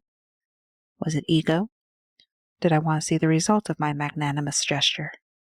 That sounded like me. Perhaps once things around here were to my satisfaction, I would be ready to move on. In the meantime, I would make myself comfortable. Serel, I left before the sun rose. I wasn't one for goodbyes, and I needed to get to Isbazi before some other knight got there first. Passing the dragon sleeping in the field, I gave him a last look before mounting my horse. I couldn't believe I was leaving the creature alive. Just because he wasn't a threat at the moment didn't mean he hadn't caused harm in the past or wouldn't in the future. But this was Tassari's home, and I would respect what she wanted, even if she seemed to have no interest in giving me what I desired. Heading down the road, I braced for the long journey in front of me. A few days later, I had made it as far as Voltaire. Spending my evening in a local tavern, I sat back and listened to the gossip. That was how I found most of my work, and if I didn't have to travel all the way to Isbazi, so much the better. Bragging he was, talking about going after a dragon, more like offering himself up as a snack for the beast. The mocking words reached my ears. "Don't be such a worm. Dragons can be killed just like any other beast," someone responded. "That may be, but I'm not going to be the one to try it, no matter how much gold some wizard promises." It couldn't be. Could it? Getting to my feet, I approached the stranger. This wizard, did he have a name? Not that I recall, but the notice they put up is still on the board. As if anyone would be dumb enough to sign up, he supplied, throwing his thumb over his shoulder. Following the direction the man was pointing, I found the notice. Cursing, I dropped some coins on the table on the way out. Forrest. It took several days for Senric to gather the extra men he needed. It seemed the man wasn't completely suicidal and admitted that a dragon was more than he could take alone. Of course, how much of that was because he wanted to increase the chances that he would be able to spend the gold was debatable, as was how many of these men he expected to survive. So once he gathered a band of 6 men, we were ready to proceed. It would be a struggle for me to teleport them all, but it was doable. Casting the spell, I brought us to the road just out of sight of the orphanage. Since this was the last place I'd seen the dragon, we decided we would start here. I expected to find the orphanage a ruin, but when we approached from the tree line, we found the place untouched, with animals and children scattered about like any other day. Except the dragon was still here, spread out beside the hamlet, sunning itself. "A big beastie," Senric muttered. "Why hasn't it destroyed this place yet?" I wondered. Who can understand the mind of one of those animals? But it doesn't matter. We wait for dark and take the beast in its sleep. Quick, painless, and less risk to innocent bystanders. Somehow I didn't think he was talking about the orphans when he spoke of innocent bystanders. But he was right, so backing away, we left to find somewhere to spend the rest of the day. Chapter 9. Zyvir. As the sun began to set, I decided it was time to move now that the air was getting cooler. Shifting to human, I went to the kitchen where Tassari and some of the older children were busy preparing the evening meal. Today it was Tifa, Mocha, Varel, and Koska. I wondered if Tassari knew that Tifa and Varel were involved. It sounded like they'd only gone so far, but it was only a matter of time given what I'd heard coming from the woods. I would have to tell her so she could decide how to handle it. I knew the last thing she would want would be any of her children having children of their own. Not yet. Especially since Tifa was human and Varel elf. Dragonborn weren't the only half-breeds that were met with disapproval by their respective species, as evidenced by the 2 half-elves that also called this place home. Standing in the corner of the kitchen, I watched as the 5 of them did such a mundane thing as preparing food. No wonder mortals got so little done. They spent half their lives either growing food, preparing food, or eating food. I could usually go 3 days between meals, and all I had to do was scoop up a deer or sheep, a cow if I was especially hungry, and a few runs later I was good for another few days. "Do you intend to just stand there and stare, my lord? After 3 days I would have thought you'd be bored," Tassari eventually spoke up.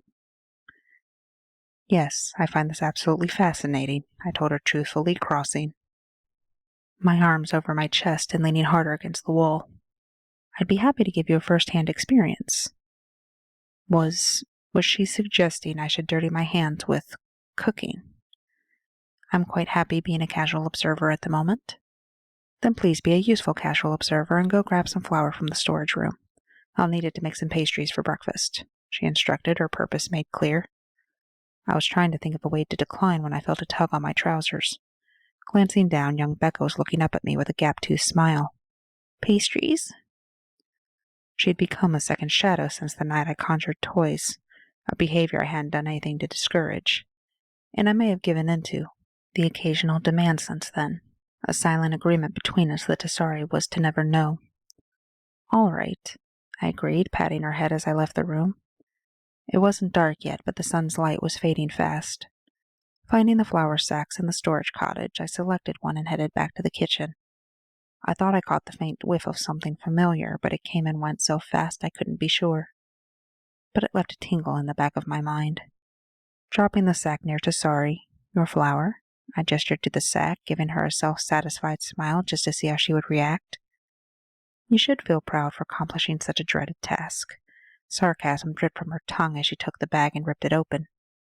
It had taken a fair bit of work to get her to relax in my presence, but my efforts were starting to bear fruit. Watching as she poured the powder onto the table, I was again struck that an individual with the resources she had access to would choose to live such a mundane life. It defied logic. My retreating to my cave was one thing. I had the power to give myself whatever comforts I desired until I was ready to resume my official duties. But from what I understood, Tassari had fled the Celestia capital with nothing but the clothes on her back and had restricted her use of magic even before the children came into her care. Originally, I'd assumed that she'd simply laid claim to this place like any proper dragon. But over the last few days, I learned that she'd paid for it with coin she'd earned herself. How she earned it was a question I would never ask. The thought that she'd given good coin to someone in exchange for this place was enough to turn my stomach, let alone that she had labored for it like a human. I didn't need the details. Leaning in and lowering my voice so the children wouldn't hear, "I wonder, what so disgusted you in Chenak that this," waving my arm to encompass the room, "is the better alternative? To be a dragonborn in Chenak is to always be lesser. To be a dragonborn of House Jagaran is to forever be at Rendreth's mercy. What little she has." Her hands never stopped mixing the dough. "Some of my family don't mind. Others revel in it. I couldn't stand it. No, I'm much happier here. My life is simple, and I have just enough magic to keep anyone from bothering us. It may not always be easy, but it's quiet." "So you resigned yourself to voluntary exile?" I raised a brow. There had to be more to the story. Her explanation might be why she left, but it didn't explain her aversion to using magic. "More or less," she shrugged, rolling the dough flat and cutting it into strips. Watching silently as she shaped the dough to her liking and filled the shells with fruit. "Did I shock you into silence, my lord?" she finally asked, putting a tray in the oven. "Not quite. And stop with the titles.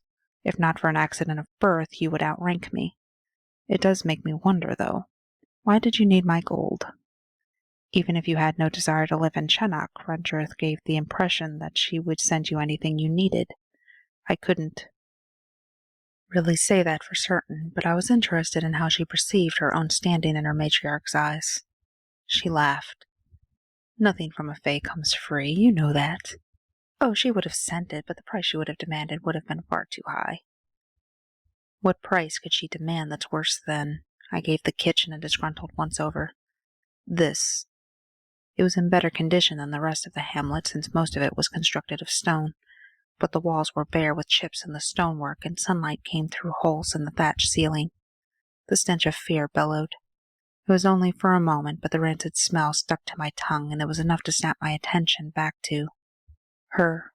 "What is it?" "It's nothing," she murmured, occupying her hands with another batch of dough. Oh, this wouldn't do. I hadn't invested the last few days getting her to open up just for her to shut down now, especially not when it seemed I was close to the answers I sought. Tassari, what would she ask for? I wanted her to look at me, to trust me, but she kept her eyes on her kneeling. Just as I was starting to believe she wouldn't answer. Corin of House Hackeron. She would have demanded I make Corin of House Hackeron. I'll not sentence myself to that for anything, least of all simple comforts. She bit out, setting to make another tray's worth of tarts. "What?" Her answer was so unexpected, I shouted. The children all snapped their heads in our direction. Waving to signal all was well, I had to take a moment so I could respond calmly. Why would she want that? If even half the rumors were true, I would gladly break his jaw if he so much as looked at a female of my house. Dragons willing to mate a dragonborn are few, but he's running out of options. And all she cares about is that he's willing and has the right bloodlines for her grandchildren. That's the real reason why you left, isn't it? The rest was true enough, but this was the reason she'd fled and did everything she could to hide her presence. But she still wasn't safe. 20 years was nothing to a dragoness like Rendreth. When she decided she was done, waiting, she would send someone to fetch Tassari and all this would be over. She didn't answer, but her hands were shaking as she rolled the dough. Tassari. I willed her to look at me. I saw a flash from the corner of her eye, and that was enough. That dragon will fall from the sky, bathed in his own blood, before he ever touches you. That had her turning her head to me, her hands stilling their movements. I don't understand. Though I wouldn't want any female falling into that serpent's claws, a fierce protectiveness possessed me at the thought of Tassari being at his mercy.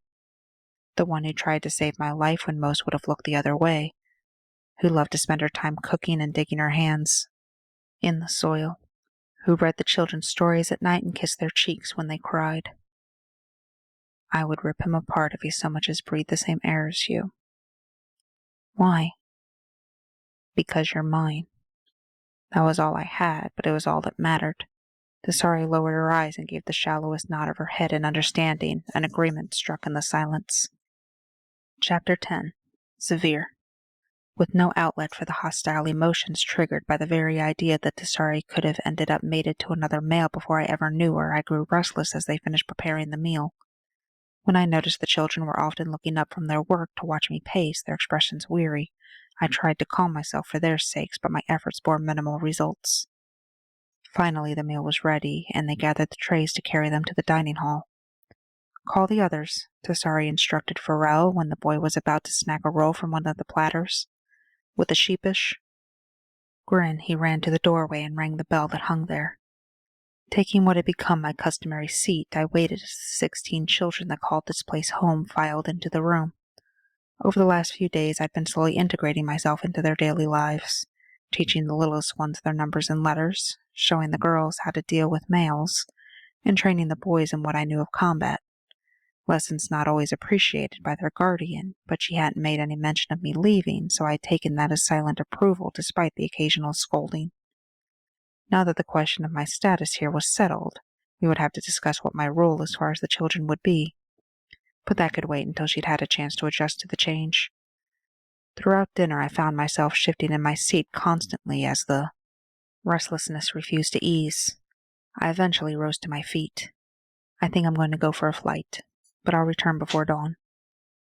Enjoy yourself, my Zyvir, Tassari amended when I glared at her. Better. Good night. I nodded and then headed for the door. I made it to the spot where I'd taken to sunbathing when I felt a sharp pain in my chest. Looking down, I found arrow fletching poking from my body just under my ribcage. Then another arrow went through my arm. Casting swiftly, I surrounded myself in the orphanage with a shield of flame as I pulled the arrows from my body and sealed the wounds. Shouts and battle cries rang in my ears as men came rushing out of the trees. Angry and in pain, I had no patience for this. Ropes wrapped around my head and limbs as I returned to my true form. Either these men underestimated me or they had no idea what they were dealing with. The ropes disintegrated under my magic, and I snapped out at the nearest man, cleanly biting him in two. Their smell flooded my nostrils, and I roared as I recognized it from earlier. They'd been stalking me, waiting. I'd grown so complacent that I'd ignored my instincts. 2 men sitting astride horses and wielding spears charged. A swipe of my tail unseated them both, and their mounts raced away. I found myself once more wrapped up in magic that I knew all too well. What was that damn wizard doing back? I wouldn't fall prey to the same spell twice. Wasting the precious seconds to cast the enchantment that would protect me, I used my tail to swipe at the 4 men closing in. Next was to get rid of the magic net pinning my wings and mouth. Like before, the magic fell on me in waves, creating layer after layer so that once I got through one, it was quickly replaced with another. I was so distracted by the magic that I didn't notice what the men were doing until barbed arrows shot through my wings, tail, neck, and any other limb that was narrow enough for them to penetrate. I roared as the iron chains connected to the arrows and the one that was thrown over my neck were used to pin me to the ground. With one claw still free, I crushed a man who was foolish enough to get too close. Deal with him now, Vorus, one man roared. I'm trying. The wizard's voice came from somewhere in the tree line. It looked like the wizard was realizing his spell wouldn't work. The iron rods in my flesh burned, but I couldn't worry about that. With 2 claws and my tail still free, I swiped at the men trying to get close, spears ready to run me through. Horcus vito retelia! The enraged words filled the air as green clouds surrounded the men and froze them in place. Tassari, swathed in a cloak of her magic, her eyes glowing with it, had never looked more beautiful to me. Rush! Her outstretched hands balled slowly into fists. The men began screaming. Rezef! A spear of ice-blue magic flew for Tassari. Swinging my tail, I intercepted it and immediately felt a chill all the way to my bones that I had to burn away with my inner fire before it reached my heart. That would likely have killed Tassari. I needed to incapacitate that wizard. With the binding magic gone and the chains that had been holding me now limp, I swiveled my attention to the woods where he was hiding. I only took a few steps in that direction when a shout from behind caught my attention.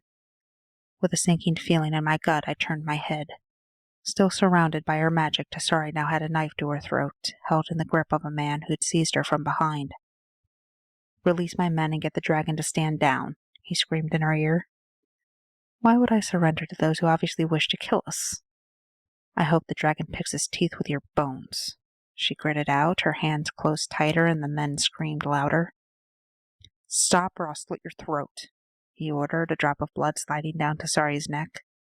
She froze. Release me, put down your weapons, get your wizard to surrender and I'll release your men, she demanded, for all the world sounding as though she were the one in charge of the situation and not the one with a blade at her neck. And if I don't?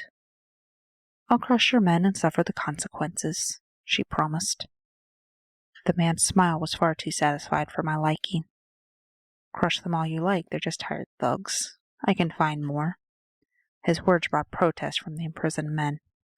I didn't know how much further the negotiations would have gone, but the arrow that embedded itself in the man's eye brought everything to an abrupt end. As he slumped to the ground, Tassari backed away, her hands held up defensively in the direction the arrow had come from. Looking in that direction as well, I cringed in disgruntlement when Serel came out of the woods, the wizard in front of him with his hands tied behind his back. Is everything all right? I got here as fast as I could. He gave the wizard a shove to keep him moving. I found a bulletin. It seems my good friend Boris here decided that if he could get rid of a certain dragon, the horde would be free for the taking. I grumbled under my breath. Did they have any idea how long it had taken to gather that horde? Lazy humans. Tassari glanced around at their captives with her hands on her hips. Well, now what do we do with them? I would take them to a constable, but there are no laws against killing dragons, Serel confessed, his brow furrowing in displeasure. I could eat them, I offered, giving the men a look and a lick of my chops. The men began shouting, begging, and crying. I can't let you do that, Serel declared, though he didn't seem particularly happy about it. Then what do we do? There's no justice under human law, and letting them go will just allow them to come back. Or go after someone else, I pointed out. The men began protesting, making vows and promises I was positive not a single one intended to keep. Serel gave Tassari a contemplative look. A part of me wanted to growl. I thought Tassari had dealt with this already. But the next words that came out of his mouth cooled my ear. Aren't there spells that can bind a vow? There are.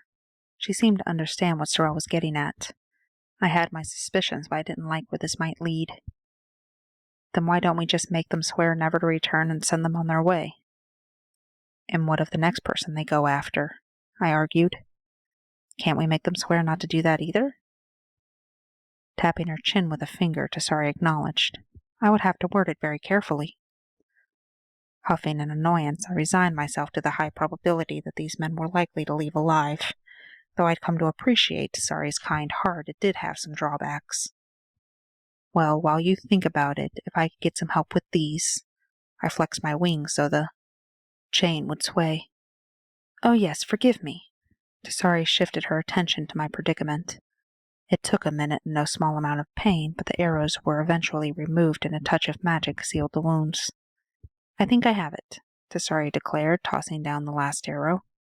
"Bring that one over here," she motioned to Vorus. With a few shoves, Serel lined Vorus up with the other men. Pulling her knife from her belt, Tassari sliced the palm of her hand. "What are you doing?" Serel protested. To bind someone, as we're about to do, requires a bond between the caster and the subject. Few things bind as strongly as blood, Tassari explained as she approached the nearest man. "What do you mean, bond?" Serel asked.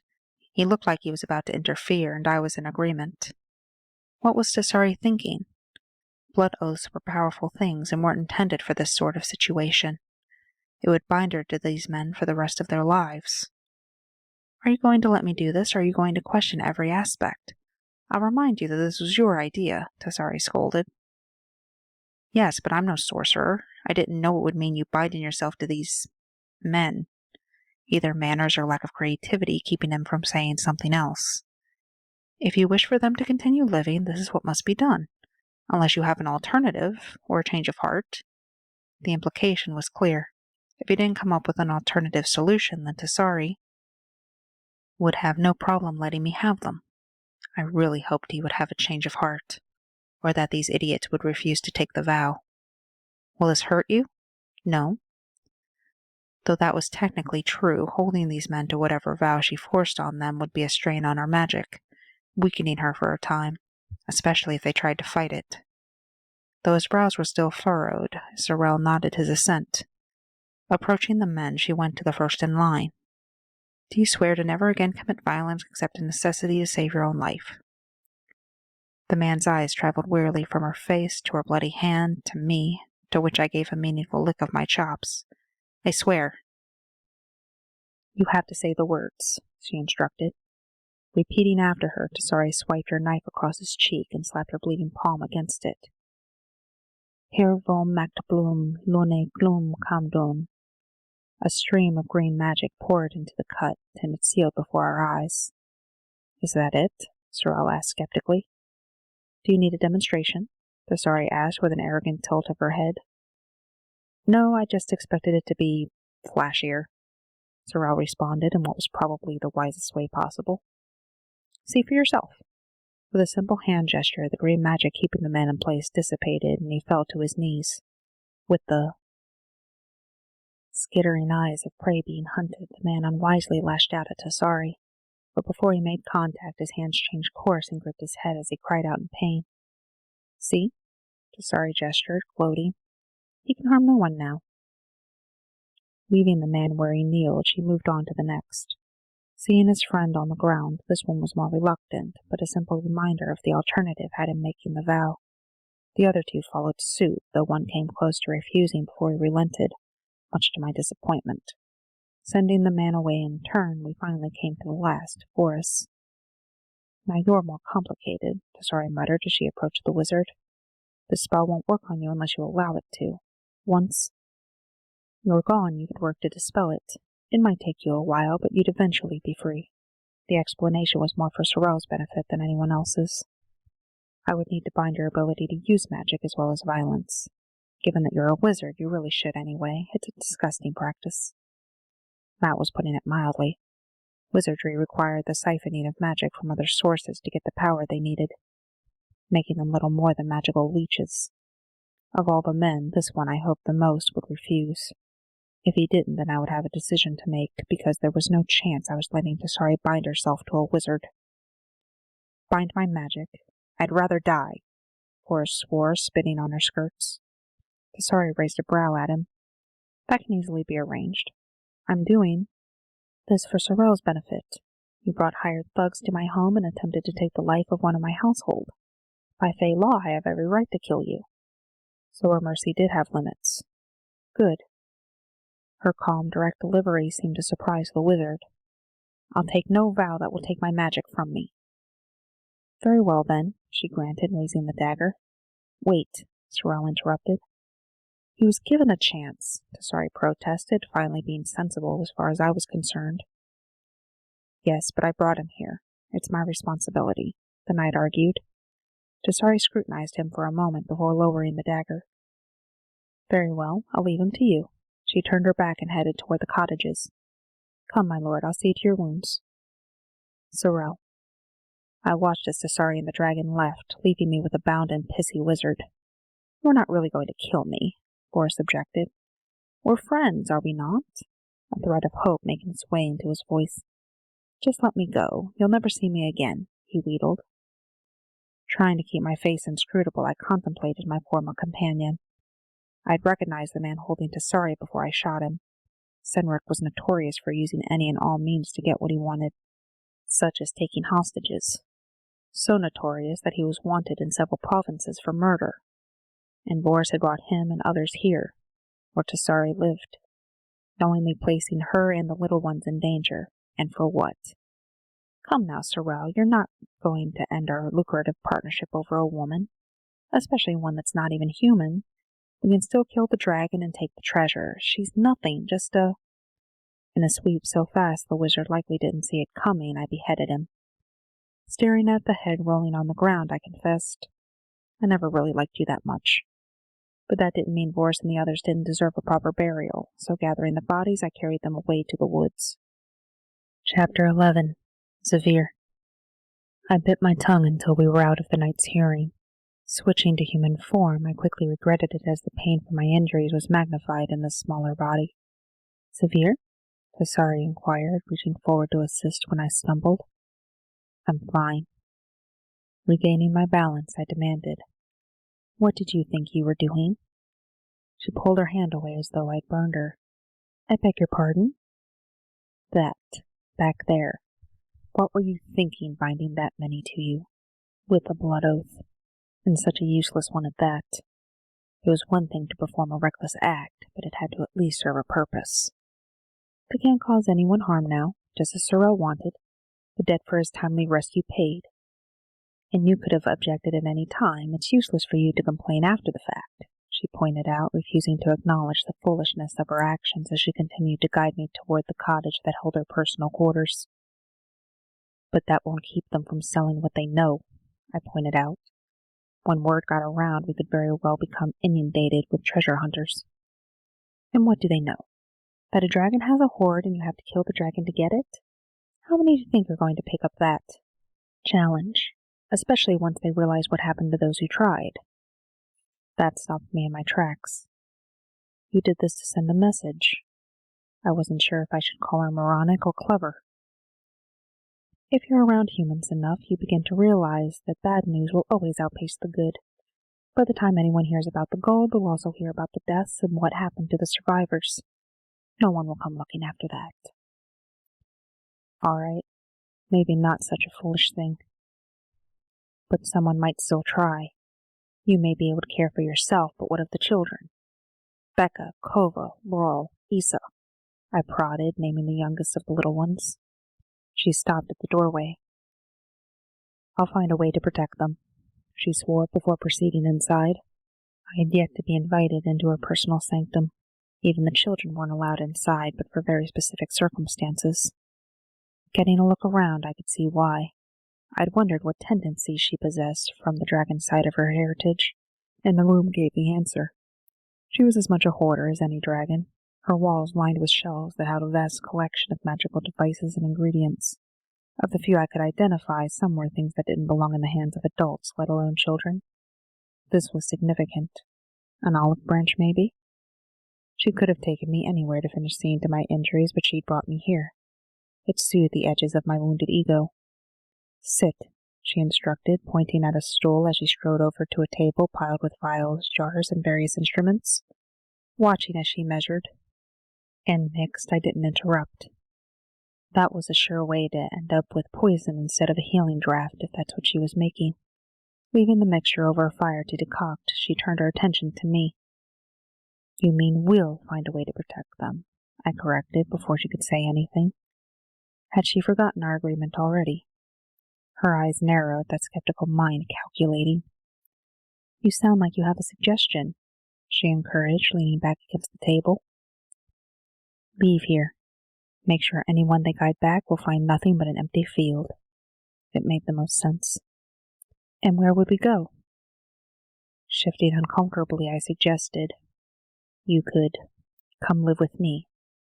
In my territory. All of us? Her voice rose an octave. I found her disbelief insulting. Yes, all of you. I have quite the large cave and plenty of space. Apparently that wasn't the response she expected, for she was struck speechless. Save by a hissing whistle from the pot, she took it off the fire, poured the results into a cup, and handed it to me. Even in human form, the heat wasn't an issue, so I swallowed it down, and immediately the aches and pains faded. Breathing a sigh of relief, I handed the cup back. I don't see what the issue is. It will take care of both problems today created. Both problems. She looked at me over her shoulder as she cleaned. She did like to keep things tidy. When was the last time you used so much magic? Though I was convinced Rendrith knew exactly where she was, today's display obliterated any chance that she didn't. It's been a while, she admitted quietly. That display will be a beacon to anything in the area, and we don't know what impact all those bindings will have on your magic. She fell silent, cleaning things that didn't really need it. I could hear her thoughts churning as she tried to figure out if there was some kind of ulterior motive for my offer. Done with her indecision over something that should be so simple, I rose and, taking her hand, turned her to face me. You're thinking too hard. A simple displacement spell, and we could have this whole place moved by morning. Once we get rid of that human, of course. Are you still stuck on that? Tassari scolded. What can I say? I might have a possessive streak. Pulling her closer, I gave in to the urge and placed the lightest of kisses on her lips. Come home with me, Tassari.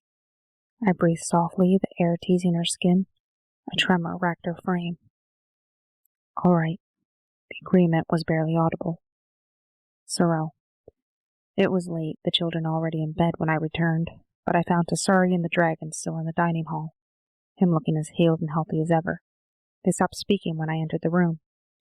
My debt to you is paid, I declared, tossing a ring from Vorse's finger onto the table. The dragon seemed to ignore it, looking at me with a raised brow. As you say. I turned to Tassari. It's late. Could I trouble you for a bed for the night? Of course, she nodded, rising to her feet. I stopped her before she could leave. Word will spread about this. Those men may not be able to hurt anyone, but they can tell others. I'd thought of that while burying Vorse, and kicked myself for not thinking of it before. We're aware. We were already making plans before you walked in. You knew? Though now I had the impression that she'd realized that, even before setting the men free. It struck me as a possibility, she admitted. What will you do? We'll leave, of course. They are no strangers to hiding from humans, and we have the means. She said it so calmly I didn't know how to react. I'll go get you a bed ready. Rising on her toes, she kissed me on the cheek. Thank you, Serel, she said before making her way out of the room. Watching her go, I wasn't sure what just happened.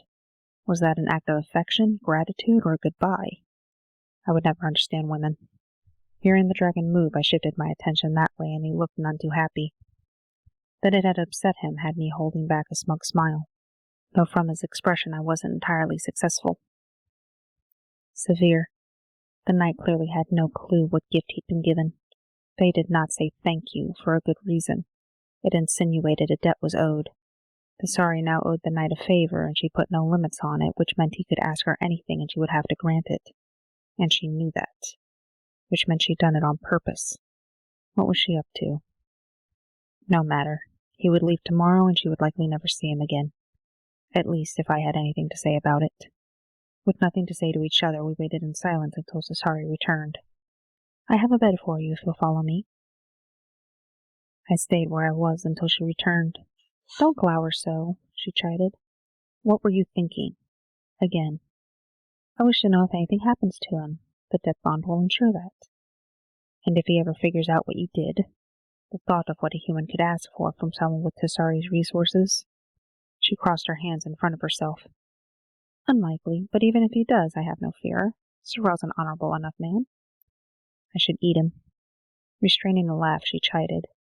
You'll do no such thing. Now let's focus on tomorrow. I wasn't done with this, but I didn't want her changing her mind, so I switched my attention to the complex spell needed to transport the orphanage and all its inhabitants. I could deal with Serel once I had Tassari out of his reach. Chapter 12. Serel. I allowed myself to sleep in that morning, but some were still eating breakfast when I finally made my way to the dining hall. Good morning, will you be heading out? Tassari greeted me even as she prepared me a bowl of porridge. I found myself confused by her greeting. Was it an innocent question, or was she trying to get rid of me? That was my thought. I took the bowl from her. Very well, not to rush you, but there's much to do today, so I have to leave you. Safe travels. She wiped her hands on her skirts and turned to clean up breakfast. Not sure what to make of this change in mood, I ate my breakfast quickly and went to prepare my horse. While packing, Tassari found me and handed me a generous parcel. I realized you probably didn't have any food with you, so I made a pack. It should hold you over till you reach the next town. Thank you. I took the offering and placed it carefully in my saddlebag. Do be careful what jobs you take in the future, Tassari advised cryptically. Turning to say something in reply, I found her gone. Shaking my head in befuddlement at her odd behavior, I mounted my horse and went on my way. It was as I reached the road that I turned my head to look back, and there was nothing there. The entire orphanage was gone. Turning my horse, I galloped back. Stopping in what had once been the center, the only thing that gave any sign it had once been there were the 6 bare spots of ground that marked where the cottages had been. My lips sunk into a grim scowl. This had obviously been planned. They'd just been waiting for me to leave. Shaking my head, I decided if I ever saw Tassari or that dragon again, it would be too soon. Tassari. Displacement spells could be extremely complex, and if not done correctly, very dangerous, which is why Zyvir and I had spent hours making sure we got it right, and why we gathered the children together before doing the final casting. The world around us melted and distorted as our home was transported through an interdimensional space created by a combination of my and Zyvir's magic. One of the children whimpered as it began to affect our bodies, but I'd already lost my sight, so I wasn't able to offer comfort, and it gutted me. All I could do was wait for the spell to finish. As my sight shifted back into focus and the world settled into place, I found the youngest of the children clinging tightly to whoever was closest. Even the oldest seemed shaken, despite us telling them what to expect. But there really wasn't a way to adequately prepare someone for dematerialization. It's over, we're here, I announced, doing my best to reassure them.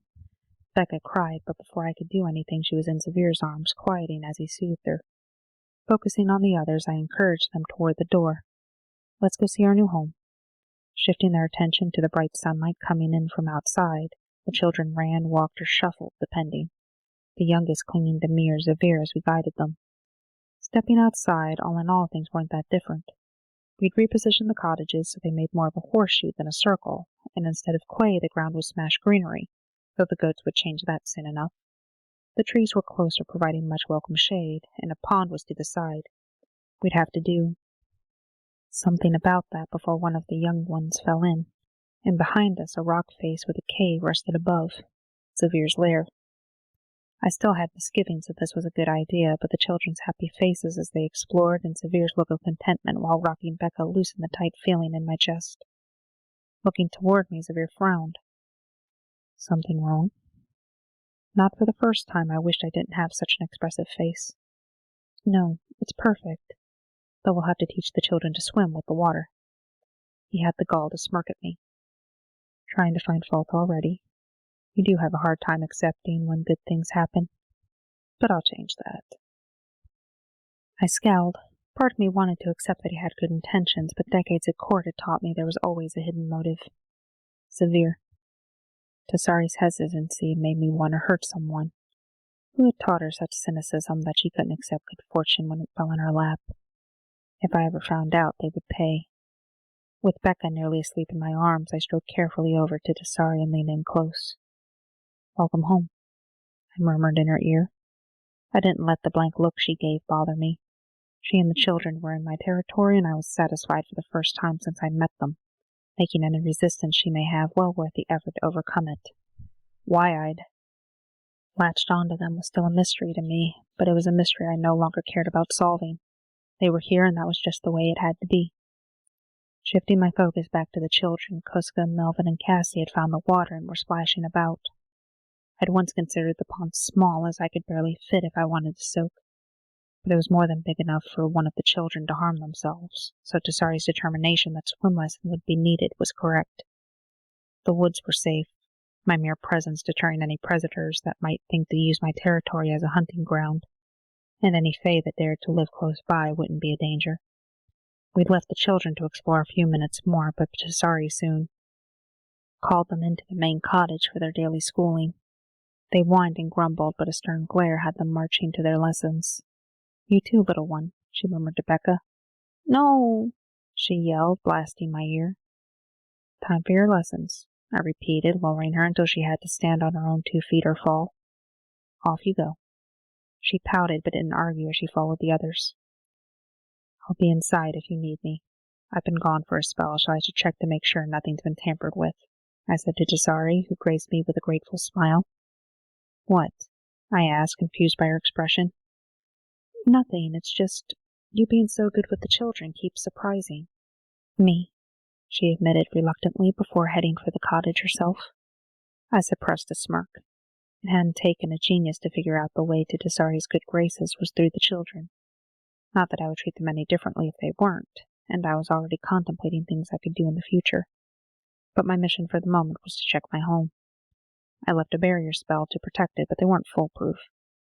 Making my way up the path, I shifted once I had enough room for my body. At the cave entrance, I found the barrier still in place, but it was a simple matter to remove it. Giving the expansive system a cursory check, I found nothing out of place. It would seem the wizard hadn't made its location public. That wouldn't keep me from setting up a sentry spell around the perimeter, however. With the children, it would be easy for some bandit to take one hostage and use them. Not that they would live, but I wouldn't risk the young ones for lack of such a simple precaution. The last cave I checked was my library.